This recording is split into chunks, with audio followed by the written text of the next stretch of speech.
kitchen tricks is what I call swinging sauce.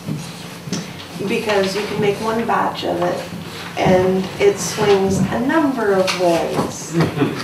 Beyond a menage a trois.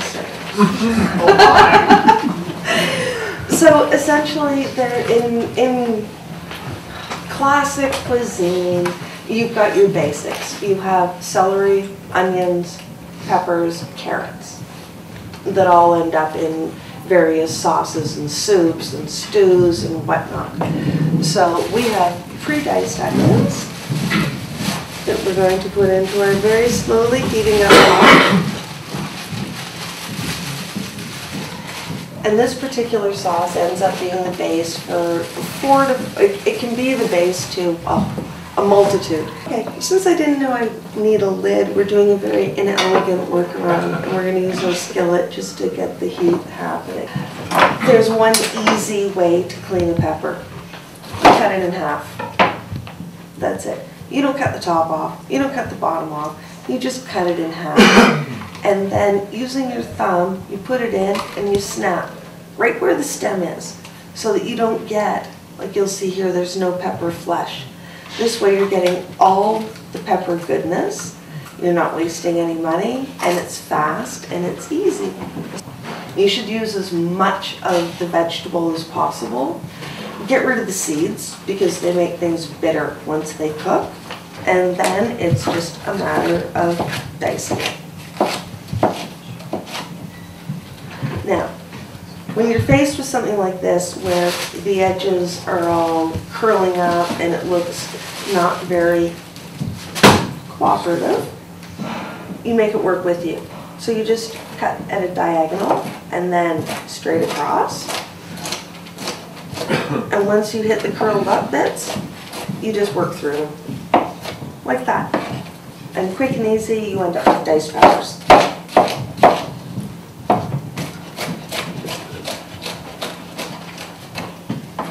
So you don't have to mess around with the whole trimming and losing. But the thing is all those little bits of vegetables have a lot of the bioflavonoids in them, a lot of the trace minerals, a lot of the nutrients. The big thing is use as much of your vegetable as you possibly can, because all those little bits work together with the nutrients in the rest of the pepper so that you get the full spectrum. Which also brings us to fat-free salad dressings. Just don't do it. Just don't do it. Go ahead, use olive oil, use a nice grapeseed oil, use even a Kraft full-fat dressing. Some of them are awesome. The herb and garlic one really rocks.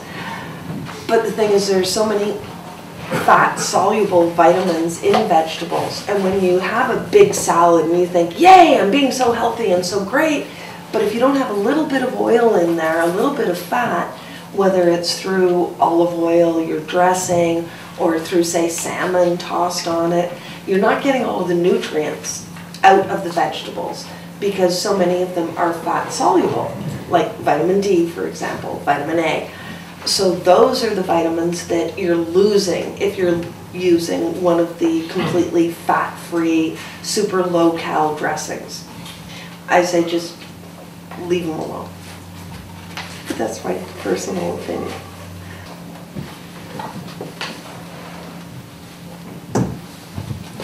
So celery.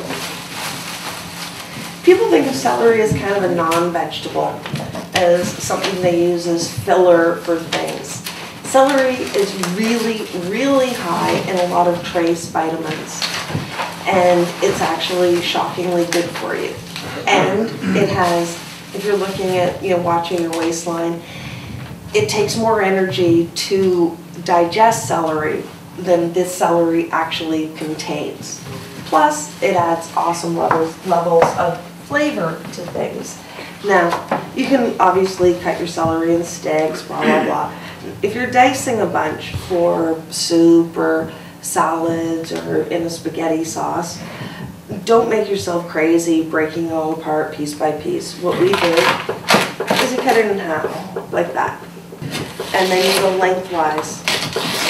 so that you split each of the stems, and then a straight across fast slice, slice, slice, slice, slice. I have pre-washed this one. This piece goes into your stock, because you say your carrot peelings, your onion peelings, all of your celery leaves, all of that stuff. Just keep a bag in your freezer. Anytime you peel an onion, throw it in. And then once you've got a bag full, boil it up. You make yourself a beautiful vegetable broth that you can use as a base for a bazillion different things. Anytime you'd use water, instead you can use a flavorful vegetable broth out of stuff that you would have been throwing out, like the end of your celery. Whenever you're doing one thing, try to make it work so that it does duty with 2 or 3 other things. The same with like cooking rice. When I cook rice at home, I'll cook enough rice for like 8 people. My cats, unfortunately, do not eat rice, but I buy Ziploc bags, the freezer ones, and I'll put a portion of rice in a Ziploc bag, smack it down into a little pancake, and then you freeze them. And once they're all little pancakes, square pancakes, you can stack them up, standing up like file folders in a plastic container. When I go home at night and I've been cooking all day and I realize, oh my God, I haven't had anything to eat today, I can go into the freezer, grab one of those bags, drop them into a pot of boiling water, or smack them hard, and then throw them in a frying pan with some peas and a little bit of whatever, some soya sauce, and have instant fried rice.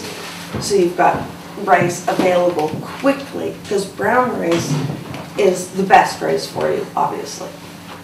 Chickpeas, various legumes, you can do the same thing. Cook a bunch, bag them, freeze them, and then they're there, and they're instantly available. They don't have the sodium levels that canned ones do.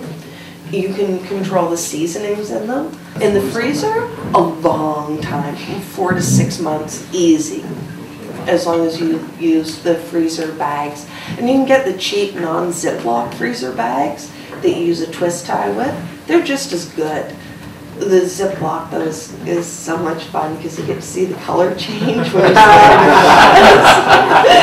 But the twist ties work really well too. Just remember to take them off if you're putting it in the microwave. Microwaves do not like metal twist ties.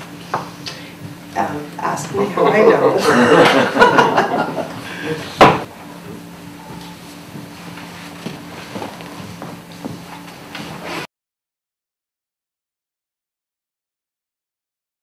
Carrot peelers have a blade on both sides. It doesn't just slide one way, it slides both. So because it slides both ways, what you can do is you can use that to your advantage. So when you're peeling carrots, you don't just go strip, strip, you go like this. Turn the carrot, you flip it over, and you have a peeled carrot in a matter of seconds. The quantities of things, the vegetables involved are all extremely flexible. The general idea is to get a really hearty, flavorful, without seasonings, sauce going. Then you split it up. You can split it into 2, you can split it into 4, you can split it into 6. And you season each one differently. Okay, so for our main course tonight, we have a vegetarian chili.